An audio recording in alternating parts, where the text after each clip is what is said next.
Keunikan dan persamaan motif suku kaum di Kalimantan Barat dan kaum Dayak Sarawak dimanfaatkan sebaiknya oleh pengusaha industri kreatif dan fashion Melati Fajarwati Ruswan Bulian. Pemilik jenama Fashion Melati Bulian itu berhasil memadankan gaya hidup Muslimah antara dua negara melalui kajian intensif motif tempatan dan penyertaannya ke pameran antarabangsa dianjurkan Kerajaan Sarawak.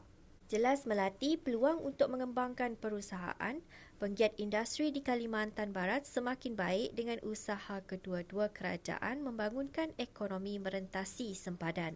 Terus terang kita Indonesia adalah negara Islam yang penduduk Islamnya pasti lebih banyak, dan saya bertetangga dengan Malaysia yang notabene adalah budaya Melayu, dan banyak saya menemukan bahwa orang Malaysia itu sukanya yang scrub bawal gitu kan. Pasmina saya pelajari pelan-pelan, akhirnya alhamdulillah pangsa pasar mulai berkembang.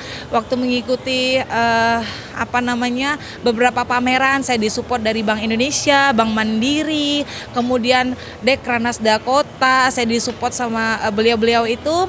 Saya diikutkan oleh tadi yang pemerintah itu ke pameran-pameran 4 negara, dan di sana saya merasa bahwa ternyata produk saya tidak hanya diterima oleh masyarakat Kalimantan Barat, bahkan insya Allah ya dunia, karena di berbagai negara aja dia mau beli produk saya. Artinya kenapa saya tidak...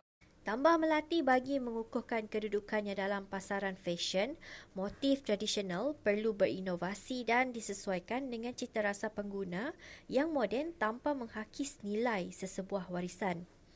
Menurut saya kebanyakan itu teman-teman memelihara kebudayaan gitu kan, memelihara kebudayaan.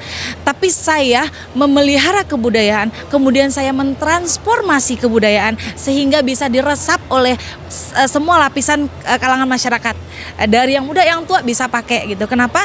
Karena kalau kita tidak menyesuaikan di era modern ini kita akan mati gitu. Jadi saya sentuh dengan hal yang berbeda. Makanya saya menyebutnya ada transformasi gitu. Berpusat di Kota Baru, Pontianak, perusahaan Melati diperluaskan dengan merekrut ibu tunggal, suri rumah dan lepasan universiti sebagai usaha menyokong ekonomi komuniti wanita di luar bandar. Betul, jadi kebanyakan itu di Indonesia, di Kalimantan Barat gitu ya. Kebetulan saya di daerah Kota Baru gitu, banyak menanyakan, biasa dia suka jahit tapi sepi orderan.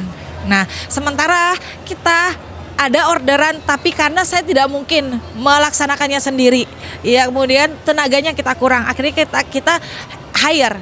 Sistemnya itu kenapa kita bagi, ada yang masuk ke dalam rumah produksi kita, ada yang mereka boleh bawa pulang, tapi dengan catatan SOP yang kita sediakan ini sudah sesuai dengan yang kita mau gitu.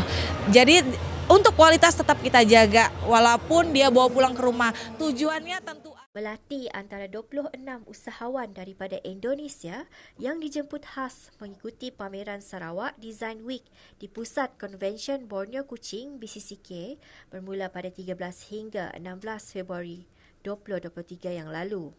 Selain Indonesia, jenama Melati Bulian berjaya menambat hati peminat fashion Muslimah di beberapa negara termasuk Malaysia dan Brunei Salam yang turut dipasarkan secara dalam talian. Ikut kami, saya baca e-Akhbar, News Sarawak Tribune dan Suara Sarawak di telefon pintar. Register free app STSS e-Paper now.